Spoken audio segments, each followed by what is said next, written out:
வந்தே மாதரம்.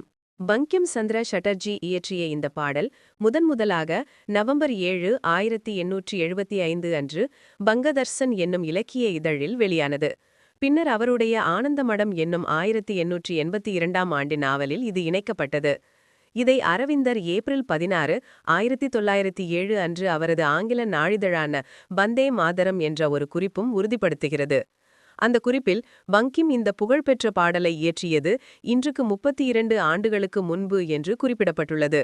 1896ஆம் ஆண்டு கல்கத்தா காங்கிரஸ் மாநாட்டில் ரபீந்திரநாத் தாகூர் இதற்கு இசையமைத்து அதனை மக்கள் மனங்களில் ஆழமாக பதிய செய்தார். 1907ஆம் ஆண்டு மேடம் பிகாஜி காமா ஜெர்மனியின் ஸ்டுட்கார்ட் நகரில் இந்தியாவிற்கு வெளியாக முதன்முறையாக இந்தியாவிற்கான கொடியை அறிமுகப்படுத்தினார். அந்த கொடியில் வந்தே மாதரம் என்ற வார்த்தைகள் எழுதப்பட்டிருந்தன. ஜனவரி 24, 1950ஆம் ஆண்டு அரசமைப்புச் சட்டம் அவையால் தேசிய பாடலாக அறிவிக்கப்பட்டது. அரவிந்த கோஷ் மற்றும் பிபின் சந்திரபால் இணைந்து வந்தே மாதரம் என்ற ஆங்கில வார இதழை தொடங்கினர். இது சட்டர்ஜி எழுதிய வந்தே மாதரம் பாடலின் தாக்கத்தால் வைத்த பெயராகும். லாலா லஜபதி ராயும் தனது இதழுக்கும் இப்பெயரினையே சூட்டினார். பங்கிம் சந்திரரின் வந்தே மாதரம் பாடலை பாரதியார் சக்கரவர்த்தினி இதழில் வெளியிட்டார்.